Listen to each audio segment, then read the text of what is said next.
নারকেল একটু কুড়ে নিয়েছি, এবার দুধটা কালেক্ট করব।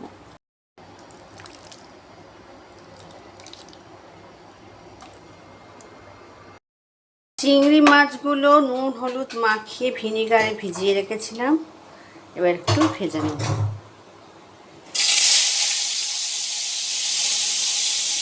চিংড়ি মাছ ভাজার তেলের মধ্যেই একটা দারচিনি, একটা ছোট এলাচ আর লবঙ্গ ফোড়ন দিয়ে নিলাম।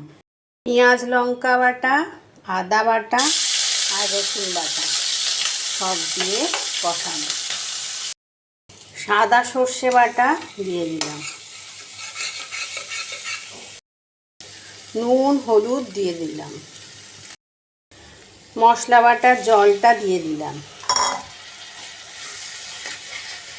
চিংড়ি মাছগুলো দিয়ে দিলাম, সামান্য একটু চিনি দিয়ে দিলাম, লাস্টে নারকেলের দুধ রেখে দিয়েছিলাম দিয়ে দিলাম। নামাবার আগে একটু গরম মশলা দিয়ে নেব।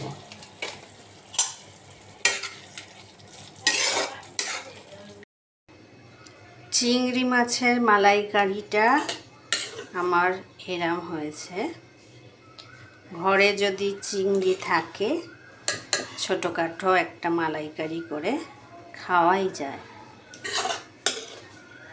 এক তরকারিতেই ভাত খাওয়া হয়ে যাবে।